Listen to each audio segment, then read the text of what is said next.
You're listening to Their Automobile Law, the Center for Auto Safety podcast with Executive Director Michael Brooks, Chief Engineer Fred Perkins, and hosted by me, Anthony Simino.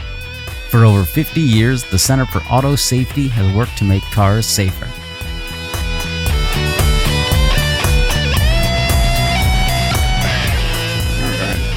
Hey, everybody. Just got to let you know before we start, if you don't buy a Tesla, you are a terrorist. or you might be deported.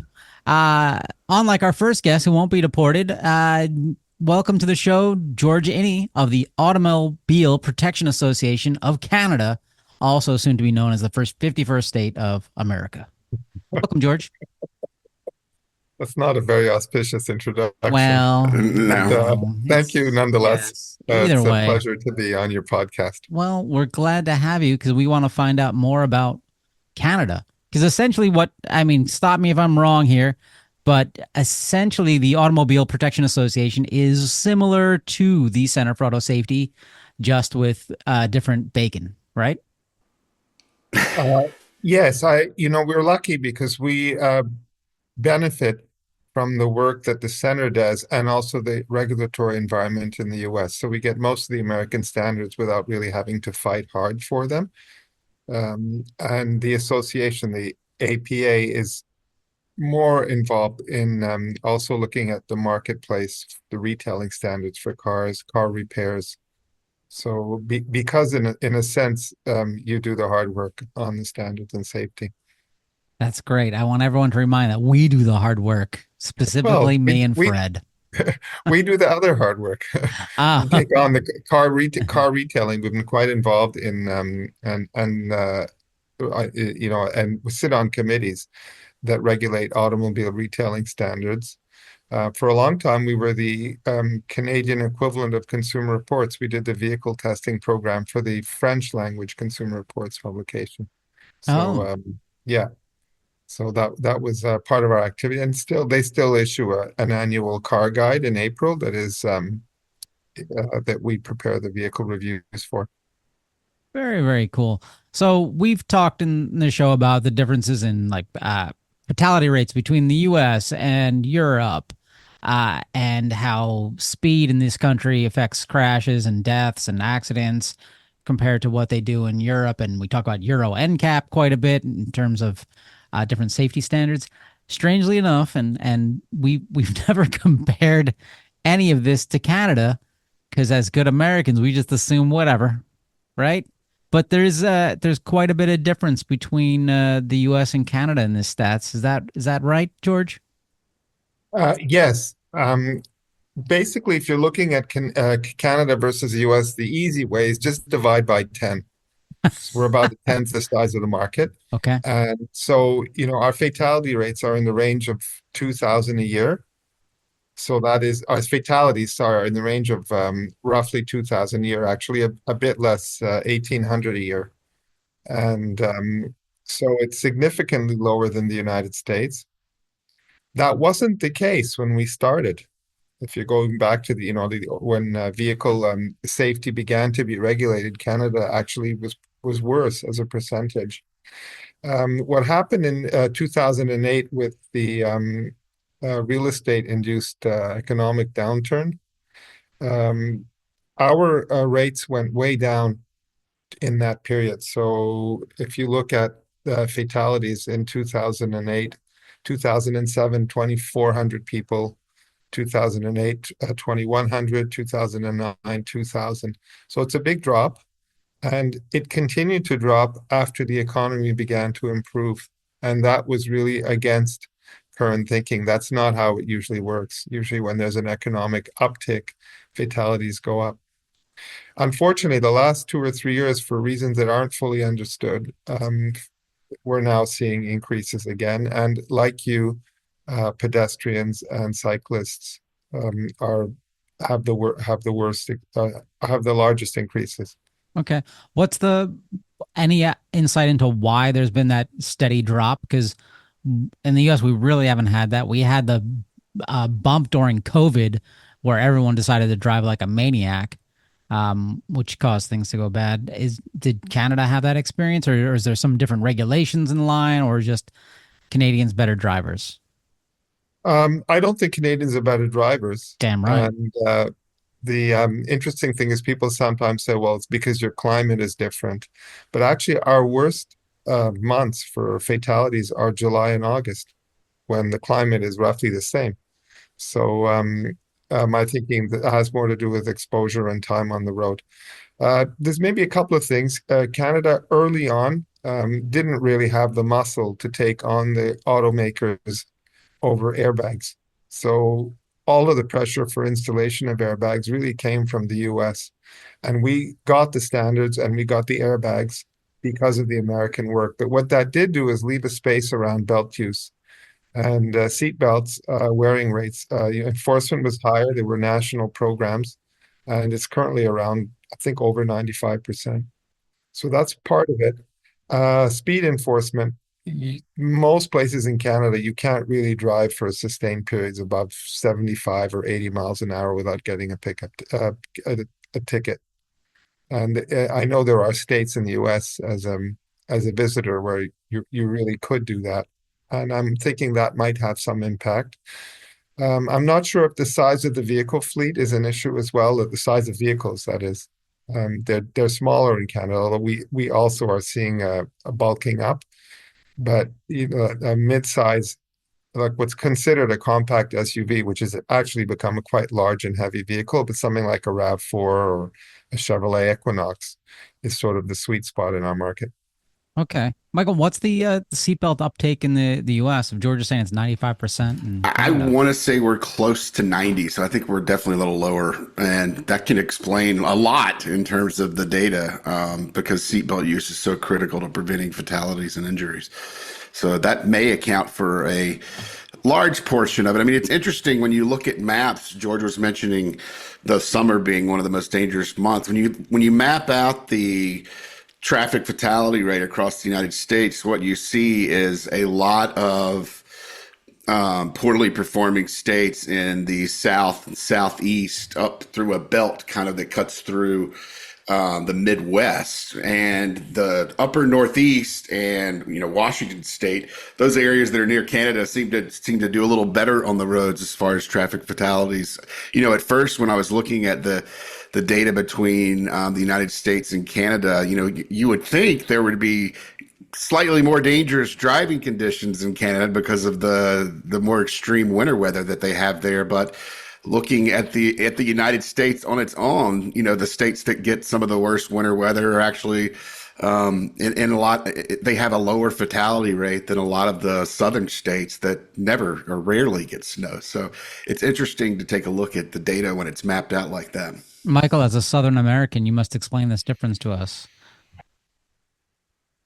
Well, it's I mean, we know that the number one cause of crashes and some of the number one causes behind them is speeding, aggressive driving, typically by males. And I'm assuming that simply, and a lack of seatbelt wearing and that sort of thing. I'm assuming that kind of behavior takes place more often in the states that we see. Mississippi, Louisiana, New Mexico, I think are some of the worst. I'm guessing there's, a lack of significant enforcement in those states around seatbelt laws and speeding and aggressive driving and that sort of thing. And because of that lack of enforcement, like we saw during COVID, the lack of enforcement, how that impacted traffic deaths, I think that plays a major role in this state by state fatality rates. Could it be the mixed messaging that you get? I remember driving through Louisiana and it was very mixed messaging because one side of the road there's billboards for like repent now, come to church, and the other side were all ads for strip clubs and sex shops. Yeah. So I mean, as a young driver, you just might be like, am I going to hell or am I going to the clinic? Like, and it is truly odd. I notice that still every time I go down there. And maybe that's why people are speeding. Sorry, Fred. It's all freedom. Hey, George, I got a serious question, actually. Oh, no. Is it the licensing standards in Canada, are they the same across the entire country, or does it go province by province, and I'm really looking for a comparison with what goes on in the U.S. So there are 10 provinces. It is province by province. Most of them have some form of graduated licensing. Um, but the skill required, the number of hours of training would be similar, I think, to what you have in the US. I don't, and certainly not like earning a driver's license in England or Ireland or Europe, where the hurdle is quite a bit higher. Because each U.S. state does its own thing too. Because having gotten licenses in 3 separate states, I'll tell you, getting a license in D.C., just show up and shake someone's hand. There you go. Here's a driver's license.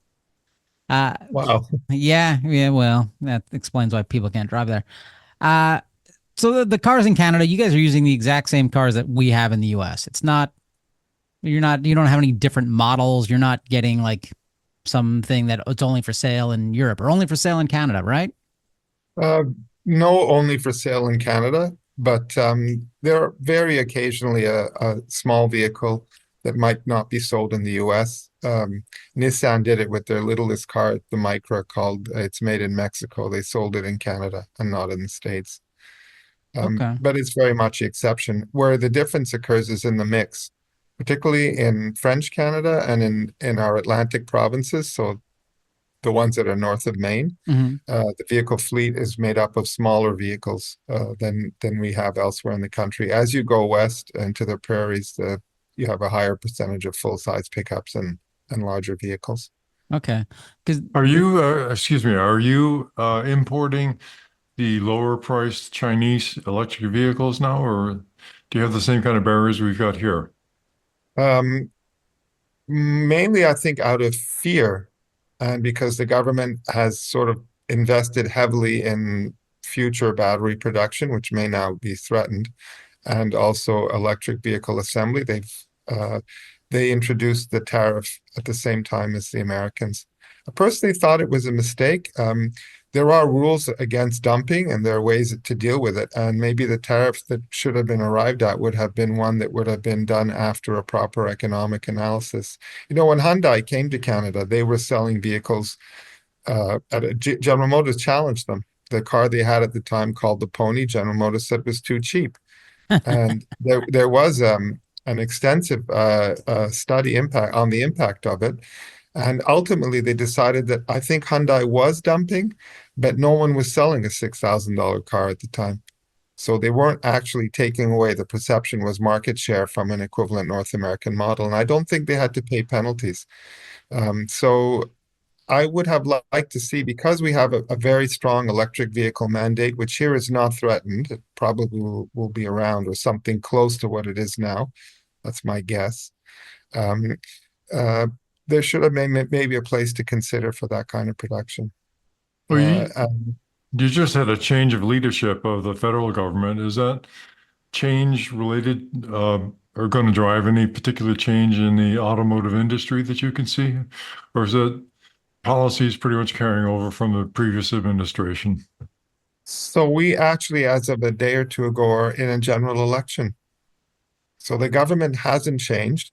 What did happen is it's a parliamentary system. So the leader of the party that's in charge has resigned. He's been replaced by someone else chosen by his party.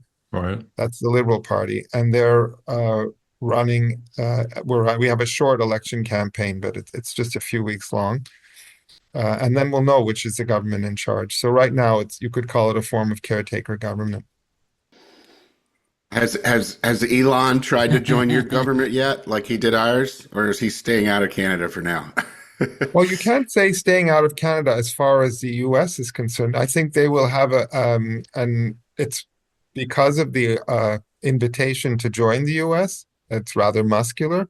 Um, the It's sort of caused a kind of an existential, I don't know what you would call it, but feeling in Canada. It's taken quite seriously, and I think Yeah. will be a feature of the next election. The party in power now, the Liberal Party, was widely perceived as going to be taking a big fall in the next election, but actually, because of the, I guess we could call it noise from the U.S., um, uh, it's sort of given them new wind in their sails. So we'll have to see if, in fact, they may come back, perhaps on the argument being that they're perceived as a more centrist, less radical solution than our Conservative Party, which whose leadership is a little modeled on Donald Trump, on sort of doing a radical sort of reboot. And uh, the events in the US right now have made it perhaps a little harder for that kind of message to be taken up. Hmm. So when a government changes in Canada, is it going to be the thing where the Canadian equivalent of NHTSA has an opportunity to be like, hey, let's throw everything out. Let's change all these rules like we're suffering with right now in the US. Well, the leaders of our Road and Motor Vehicle Safety Directorate are not necessarily people from industry. They're career bureaucrats, managers. In the old days, I liked it because they actually were people from inside Transport Canada. So they were often engineers, people who had delivered papers at conferences and academics. It hasn't been that way in a while. I think the government perception is that if you're like a senior manager, you can learn anything and sort of manage. And we don't have the same level of, and I don't know if many other democracies do after an election, of just chopping all the heads at the top and bringing in other people. So it's less of a feature here. What you can have a difference is if your Minister of Transport is interested in road and motor vehicle safety, then you get a more active uh, uh, development of standards and regulations as well. That's better. I mean, I should say our standards, for the most part, are American standards that they're copied, and that's generally been a very good thing. We ride on your coattails. We get a free ride to some degree because of that. Brett, if you were born in Canada, your life would be so different. You could have been in government overseeing safety for cars. I don't fit well into government seats, I'm afraid. I tried that once. But Well, you are hey, quite just for your tall. information, I have hitchhiked all the way across Canada from Halifax to, uh, is it Long Beach out on the west coast of Vancouver Yes. Island? Yeah. Wow. That's So, more than they've seen more of it than I have. And I've seen a lot of it. Wow. Bravo. well, That's a long ride. That's what, 4,000 miles yeah, a lot of easily. it's awfully flat, so you can just, if you've seen a pool table, you can skip over Manitoba and Saskatchewan. That's right. All right, back to serious things. So the question I was asking before is if you have different types of cars and whatnot compared to the US, because something we've talked about not for a while on the show, but we talked about repeatedly for a while was the Hyundai Kia cars being stolen in the US constantly. Kids were doing this because the cars lacked an immobilizer. And now when I met you a couple weeks ago, you're like, we didn't have that problem in Canada because we have free health care. You suck. You didn't say it like that. But apparently in Canada, it's the exact same car. It's not like a different vehicle, but Canada by law required an immobilizer. Is that right? Yeah. Yes, we've had I would say three or four epidemics of auto theft, one in the 90s, one in the early 2000s. We're going through one right now. And in the early 2000s, there was a perception that, in fact, vehicles had become very easy to steal. I sat on task forces at the time, and the police were telling us that certain Mazda models you could pop the door lock with a popsicle stick. Wow. It was that easy. So the locks were really cheap, and the cars had become sort of a form of, I would say, low cost transportation for teens. Yeah. So the perception was we need to make them a little harder to steal. The car industry pushed back very hard. There are two arguments they made. The first is if we can't have a unique standard for Canada, it's too small a market. It will make vehicles in Canada very expensive to produce. The second one is we don't steal cars, thieves steal cars. And that's sort of a turning a blind eye to the societal cost of automobiles. That, by the way, is still the case with the car makers now in the current epidemic. So our government actually drafted an immobilizer standard, a very simple one that was developed by the insurance companies in 2007, and almost immediately joyriding went way down across the country. So it resolved it to the point that, the special police task forces that had been brought out to combat auto theft, the insurance industry working groups. I remember one of them, the chair of it, who was a very experienced person from the insurance industry. We had our last meeting roughly in 2008 or 2009, and he said, "Well, we'll see you all in 10 years." Because he knew that nobody would be watching the store. The standard at the time, everyone knew was going to be good for about 10 years. So when the TikTok video came out, all of our cars, including Hyundai's and Kias, had at least a rudimentary electronic theft protection. And so it didn't really play out in Canada in the same way. The big benefit from that, we are now trying to deal with auto theft yet again. It's a much more international business in Canada. Theft recovery rates are low, they're around 40%, because it's really rings that are doing it. Vehicles are put in containers and sent mainly to the port of Montreal to be exported or chopped into parts. And so our government is actually working on a new anti-theft standard, and the car makers have made the same arguments again. The cars will be too expensive, and we don't steal cars. So how much did the price of cars go up when this law was put into place in 2007? I think it was estimated to cost about at the time between $10 and $15 a vehicle, and I've seen estimates later that were as low as $4 or $5 if you Ah, wanted just the basic rudimentary system. The other thing they didn't consider in those days was that the mechanical key was about to disappear, so you also lost another line of defense. I mean, someone it's now done electronically, right, as opposed to having to actually bust locks if you're sophisticated. right. So, Michael, what's been the argument against legislating the requirements of immobilizers in the U.S.? Well, it was mainly a cost decision for NHTSA not to do it. Really, the industry came in and said we don't want to do this, and NHTSA said okay.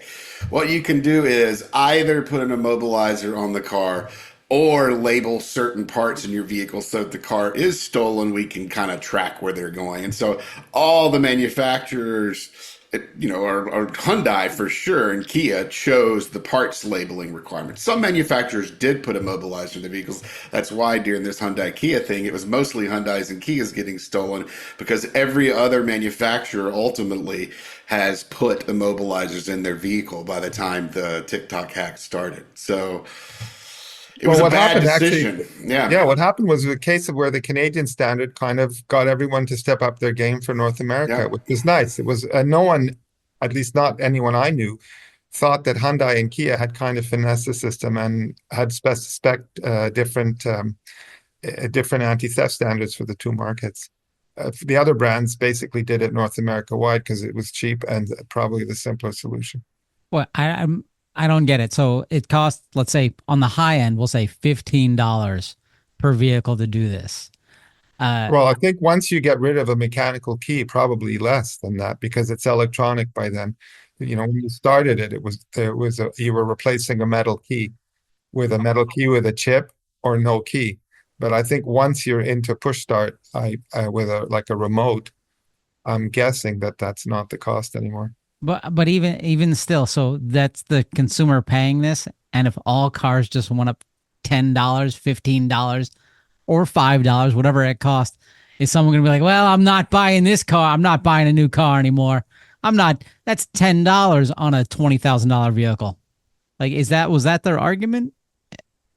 Oh And yes, they said it will make us uncompetitive. They threatened actually. uncompetitive to who? Well, I was in a meeting where they argued that they might have to close assembly plants because of it if Canada's a hostile market. So, Well, well, I mean, this is par for the course for the industry. I mean, they'll scream bloody murder over a $15 change. I mean, there's some changes like seat back strength, where it's been estimated that the cost to make seat backs better is between $2 and $5, and they're fighting it tooth and nail. So and I yeah, believe that the genesis of that. Am I correct that it's still the standard from the 1970s or 80s? This was that the seats were yeah, flopping, have been yep. flopping for 40 years, right? I mean, most car makers presumably make the vehicles to a better standard, but yet there's still pushback from the industry I think I'm right about that. I'm not Yep. sure if it's been changed, but I That's, remember it has not. yeah, so the first debates around that were from the 80s. The standard, which was an industry standard, I think from the SAE, was already perceived 45 years ago as being inadequate. Wow. Okay, so let's jump into my one of my favorite subjects, Tesla. From an article in Electrek titled "Tesla is banned from Canada EV rebate program. Government freezes suspicious $43 million in rebate." According from the article, Tesla has been banned from upcoming federal EV rebate programs in Canada as the government freezes this suspicious $43 million, Tesla claimed days before the program was paused earlier this year. The move was suspicious as it would have required Tesla to deliver over 8,000 vehicles at just 4 locations on a weekend, which is physically impossible. So why do you guys hate Tesla? Why do you hate our freedoms? Why? So what's going on? So is this EV rebate program, is this similar to what the US has, where if you got an EV, you get $7,500 or something like that and make Fred angry?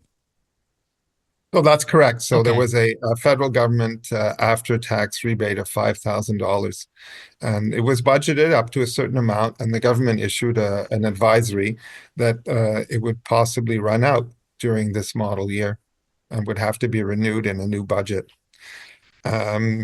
People did the math and figured there was a few weeks, maybe a couple of months left, and then suddenly, poof, it disappeared. And it turned out either Tesla were really way behind. In other words, they had failed to file for a bunch of cars they already delivered, like over months. Or alternatively, this was a dazzling heist, like incredible. So it's one or the other.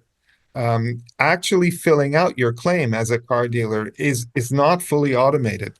Most people have to, it actually takes time. So even just entering 8,000 claims would take time. So what we learned from that is that Tesla probably has some automated, like super software to make those claims that other car dealers who are franchisees, they're not the car maker, they're making the claims themselves, don't have access to. And what ended up happening is on a Monday or Tuesday, everybody woke up to see that the cars that they were about to deliver before the rebate ran out, suddenly no more rebate, including people who had already offered the rebate to their customers. So some dealers were left holding the bag because of it. You're not supposed to do that. I mean, theoretically, it has to be a car that's licensed and delivered to a retail customer. It can't be a car that you're holding inventory.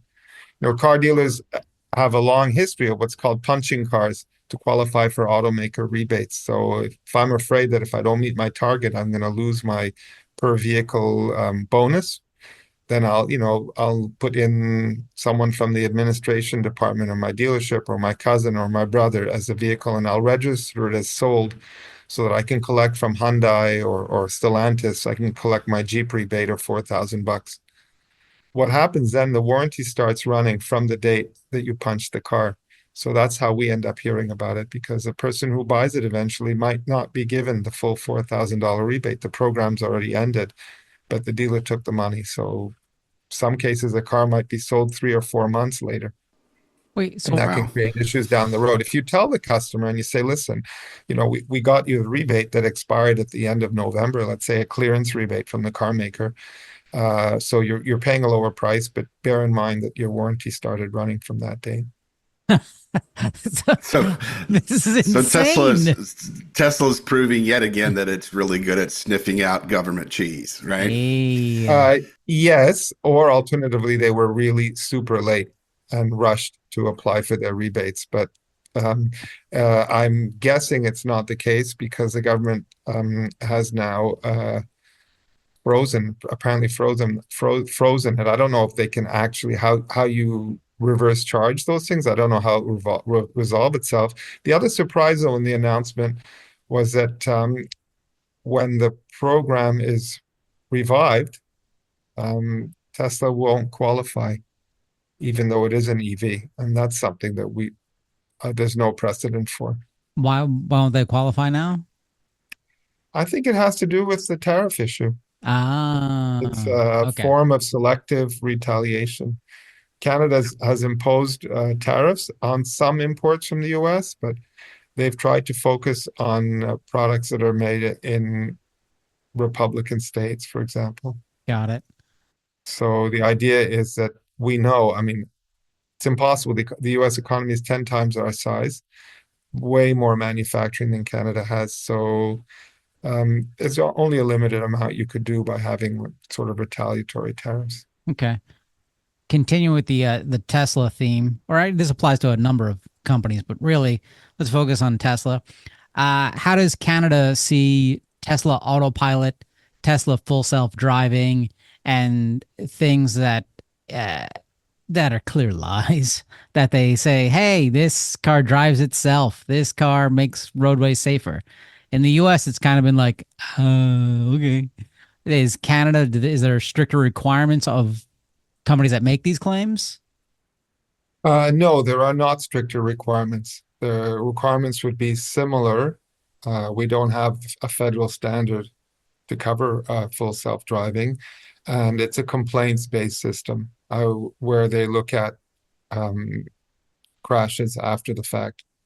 Uh, Most of the activity around this initially was that it was like considered a brave new thing.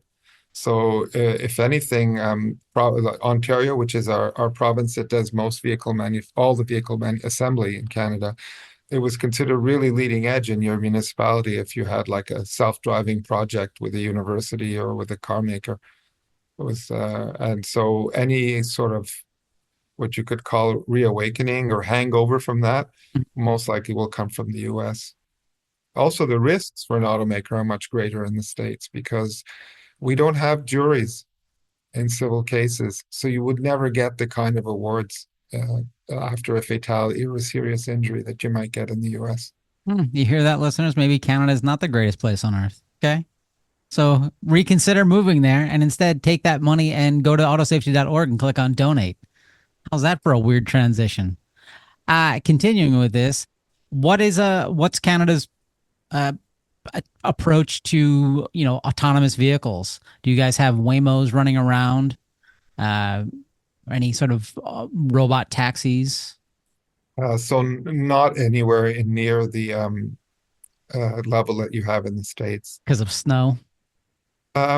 Well, snow would be an issue, but I don't think that's the reason. I think the investments are being done by American companies closer to home and the tests as well. There have been some in Ontario, and there were university programs as well.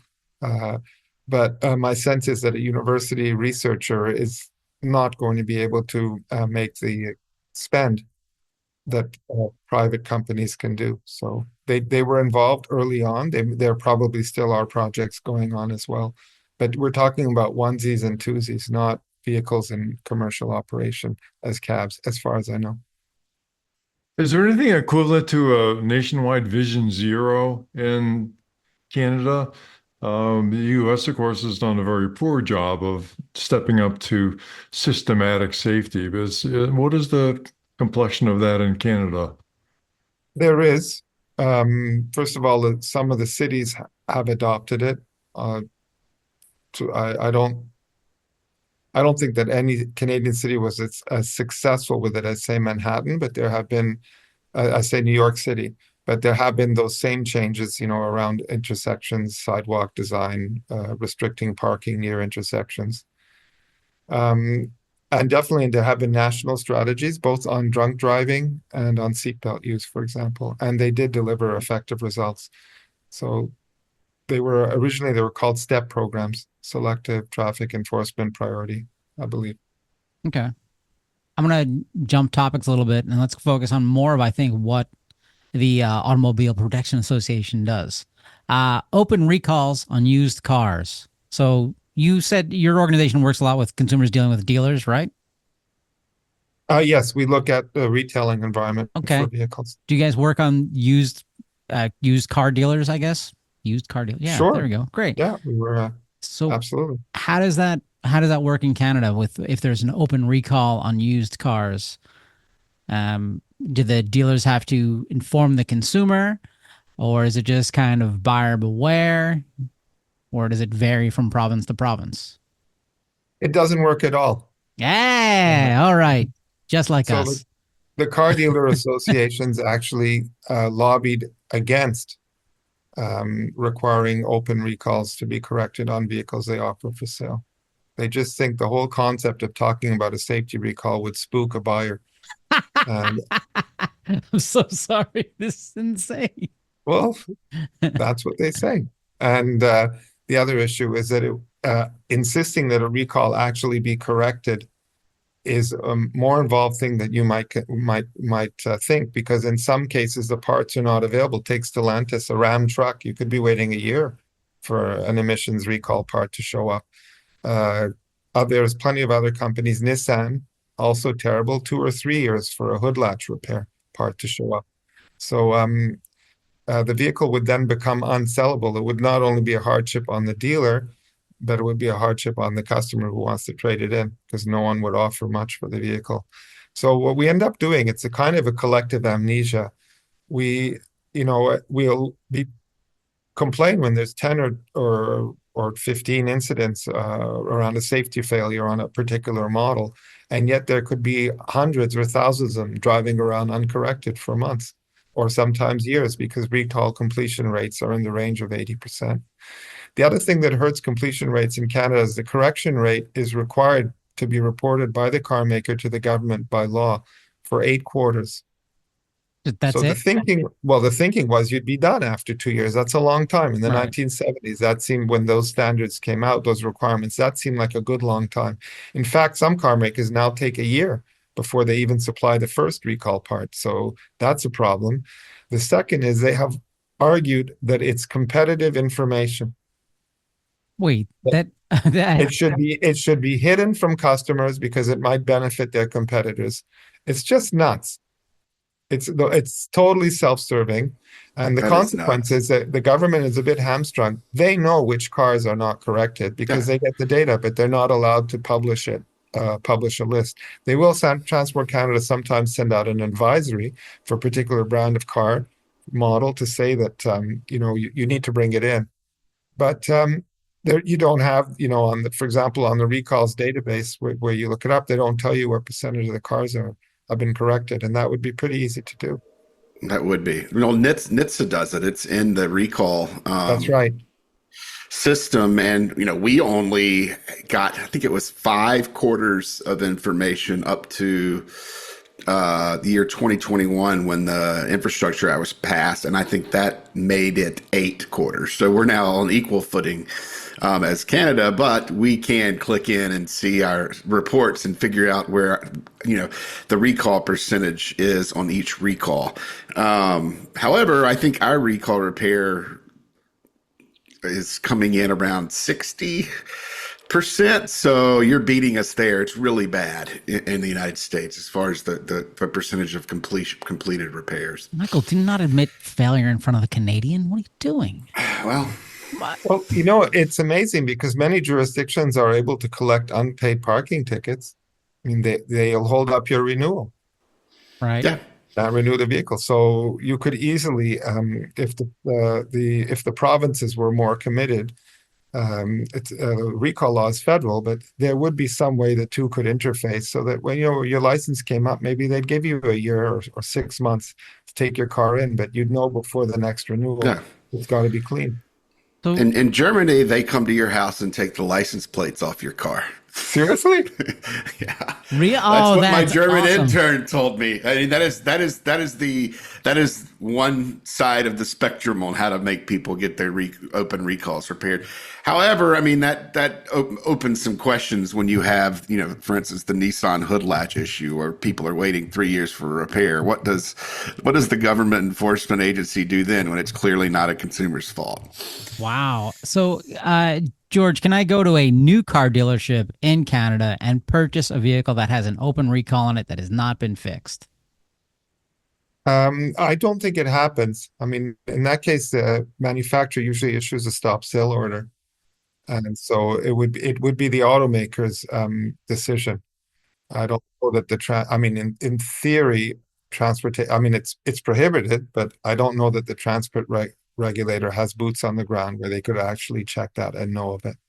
And certainly the provincial registration system wouldn't flag it if you had a brand new car with an open recall.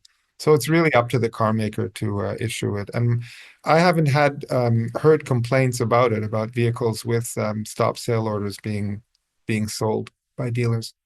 Because Michael, that is illegal in the U.S., correct? Yes, you can't sell a new vehicle with an open recall, and you have to basically shut down sales of all of those vehicles. That's one of the first things that manufacturer does when there's a recall issued. They don't immediately go running to their customers and tell them about it. That usually comes a few weeks later, but they alert their dealers to suspend all sales of those vehicles in their inventory until they can be fixed. All right then. Um, so I think, I mean, in the total score between the U.S. and Canada, I think Canada's got the slight advantage there. I mean, U.S. definitely got a point there for the end because it's definitely illegal. Wait, no, What you don't think about so? what about something we haven't discussed yet, which might put Canada over the top clearly? Is it Public auto insurance. What is that? what is public auto? Because I just got my renewal for my auto insurance, and every year it keeps going up, and it's really expensive.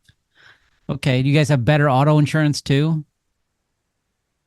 We have different auto insurance again because So in the polite. the liability area, there isn't the risk of those staggering, like very, very large awards. They can be significant, but anything in the single digit millions is very high in Canada. Okay, so what is public auto like? How do I insure a car? Because So like in the U.S., there's all these private companies, and they're all like, "Hey, let's how far can we dig into your life to take every cent you have and then never pay out?" right, so three and a half really of our provinces have a public auto insurance system. So if there are serious injuries, you're not suing the other guy's insurer or the other guy because you're both insured by the same person. So it cuts out cost. It's a bit faster in terms of getting your claim approved. Um, in some cases, they look at if you're disabled or your life quality is diminished. Instead of giving you a lump sum, you might get a monthly, like a stipend or an award. The perception being that may you're more likely to use it. I guess it's Right. more likely you're more likely to be able to manage it, and it's cheaper in the system as well. So those are the benefits. I would say also the public auto insurers, unlike the US, we don't have an IIHS, for example. The public auto insurers are more serious about safety research, and because they're paying the bill, they're usually separate corporations, but they have the ear of the government. They're able to get involved in safety programs in a more sustained and systemic way, for example, than 100 private insurers through the insurance bureau, which is the way that the private insurers work. Also, the provinces with public auto insurance have much fewer rate swings, and they don't have the same crises that we have with private insurance, where one year they're losing a ton of money and then another year they're making a bit of money. So it's managed a bit differently. I would say we have fewer complaints about insurance in those provinces, but they have detractors as well. And Quebec is interesting. It's a mixed system. So bodily injury is one insurer. It's a government insurer, and it's generally very respected. And collision looks like anywhere else. So the messy part, which is administering relations with body shops, estimates, appraisers, courtesy cars, is all handled by private insurance. And most of the time, they make a decent return. So it actually turned out to be not bad for the private sector as well. Wow. Well, do you have any idea of what the cost of insurance is? Say I live in Montreal. What would it cost to insure, let's say, a 2020 Toyota Corolla? Well, you'd be part of it would be paid on your driver's license renewal and your vehicle registration. So there'd be a couple of $100 there. A couple And hundred, and that covers me for a maybe, year yeah, but that's only part of it. And then about the collision and other parts would maybe be 800 to $1,000. for a year Yeah, in a private insurance, the next neighboring province, you'd be paying 16 or $1,700 for that car, possibly. for an entire Because year. yes, because it's a private insurance province and it has a relatively inefficient insurance system that the insurance industry has repeatedly blocked from changing. What ends up happening when there are calls for public insurance, the insurance industry goes ballistic, the private insurers. And so they preserve the system as it is. In some cases, there are obviously caps on certain kinds of benefits. There are efforts to limit recourse to the courts a little bit, but it doesn't go to the core inefficiencies of the system. And I think the hybrid system in Quebec, where they kept collision, but the liability and injury side, the injury side was a single payer, has proven to give good results for both. All right, I have to readjust the scores because Canada wins by No, no. far. No, The only reason why we win, literally, our cars would probably look like vehicles from the 1960s. We win because all that development, all the push, the Ralph Naders and Clarence Ditlows, anything they did for you ended up benefiting us over the years at low cost. that's yeah. So you win because my insurance is like for an entire year is like $3,400. Yeah, so no, that would, unless you've had 3 Corollas stolen from your driveway No, and drove another one into a pole, no, you wouldn't be paying those rates yeah, in most of Canada. and you get free healthcare too in Canada. Well, we pay for it, Yeah, but but yes. yeah, okay. How hard is it to learn the language? Which one? You're Canadian, not whatever doing you too guys speak badly this there. morning. Yeah, all right. Pardon? All right, with global warming, I think it's a winner. Hey, Yeah, Fred. no, unrelated question, I guess. Unlicensed drivers. So in the US, we have a problem where a lot of people migrate here with various degrees of documentation. And what happens is if they don't have proper documentation, they cannot get a driver's license, but they need the car to drive anyway. So there's a fair number of illegal drivers who are undocumented. And is there anything you can say about the comparison between the ability of unlicensed or new immigrants, or however you want to talk about people like that, in Canada versus the United States? This is, it's kind of a political issue here. People rail about unlicensed drivers, but they don't allow them to get the documentation that's required for them to get a driver's license, which makes no sense, but there it is. It's a political issue. I believe it's probably a much smaller issue for us that we have a smaller percentage of unlicensed drivers per se on the road. I do know that the province of Quebec has recently tightened up its rules for new immigrants. What they discovered is that people from, for example, certain African countries with a driver's license just were not considered, they're not driving fast enough for our roads. So you might see them on the highway at driving at 45 or 50 miles an hour, sort of in the slow lane, presumably with white knuckles. And what they've said is that, and these are driving schools who have pointed it out. They said people need a refresh, and so they're being required now to take a course, whereas before they wouldn't. But that's not unlicensed. Those are people who are licensed and who are here legitimately, but where the driver's license they earned is just not appropriate for the driving environment here. How's that work, Fred? It's a half answer. It's partly an evasion. Yeah, I know that's what I was wondering. It's just less of an issue in Canada. As far as I know, unlicensed drivers are not as common, and perhaps partly because certainly we haven't had the probably level of migration that you've had of people who are undocumented, and probably the pathway to immigration here is a little different once you're already in the country. That's a guess. Oh, thanks. Once we cross the border, we'll start figuring out how to become citizens and lower our insurance rates. And then we can take all that extra money and go to autosafety.org and click on donate. Ooh, yeah. Time's flied. We're going to jump into recalls. And, I wanted to get into some things around Waymo, but I'll save Waymo for next week. So let's do some recalls. George, you want to stick around for our recalls? Great. So I'm convinced as a conspiracy gentleman because, we record the show typically on Wednesday mornings, and invariably Wednesday afternoon or Thursday morning, There's some big auto news. There's some big recall. Last week we talked about the Cybertruck, about how it's falling apart because they used the wrong kind of glue. And after we record, we post this. What happens? Cybertruck recall. That's right. Oh, what is it? Is this Cybertruck recall number 8, Michael?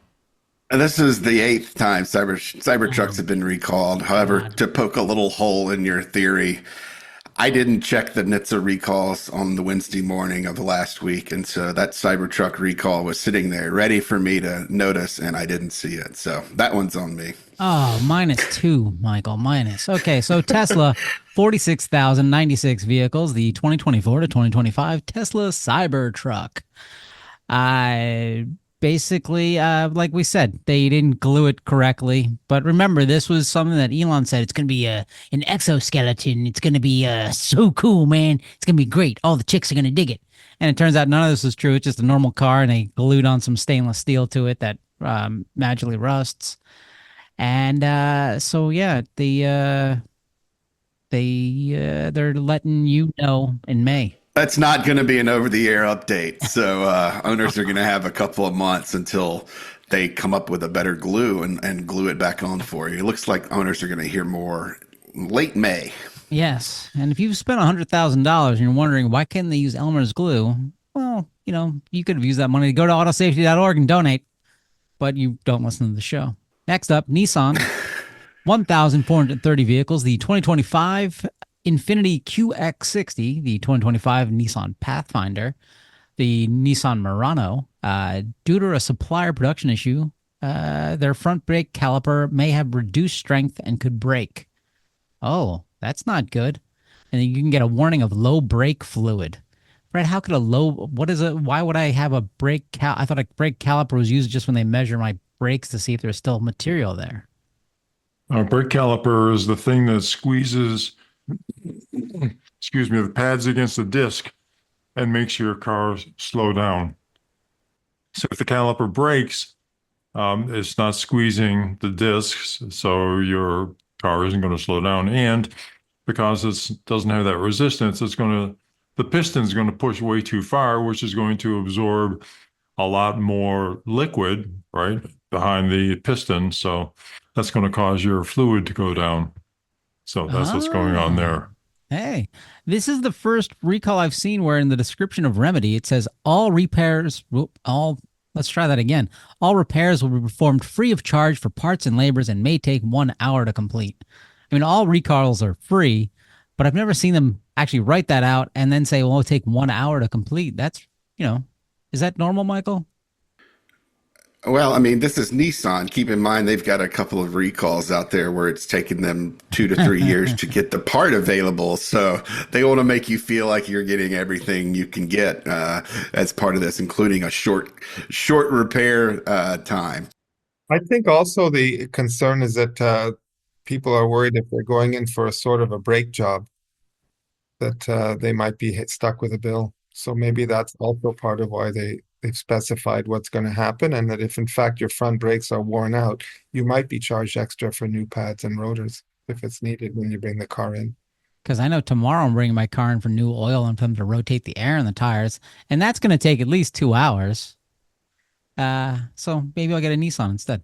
Next up, Chrysler, 3,919 vehicles, the 2024 to 2025 Jeep Wagoneer S. Just that one. Huh. If a headlamp aim is improperly adjusted, it may reduce forward visibility for the driver and create glare for oncoming vehicle drivers, which may cause a vehicle crash without prior warning. I agree. I think all headlights are designed just to blind me, and we should remove them all. No driving at night, no headlights anymore. I think I'm the only one.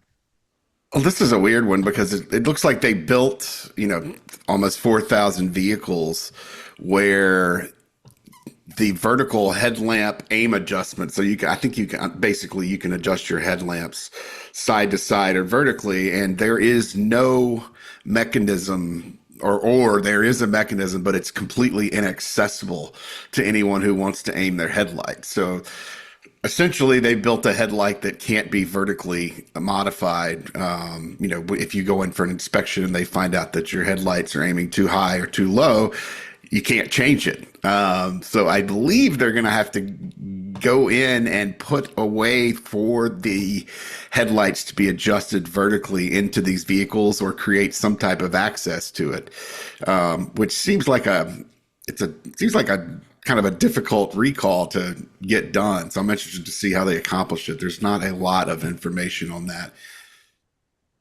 All right. Well, that was our final recall. I didn't realize that. And with that, thank you for listening to another episode of Ask a Canadian. And thank you, George Iny, for joining us and letting us know all about Canada. You didn't explain to us how we can become citizens, but we'll figure that out for a future episode. Yeah, I think that's outside of my bandwidth. Well, anyway, thank you. It was a delight, and I love your show, so I'm very glad to be here. Excellent. We're glad to have you. Thank you, George. Well, thank you, George, and thank you, listeners. All right. Till next week. Maybe we'll talk about lightning next week. Bye. For more information, visit www.autosafety.org.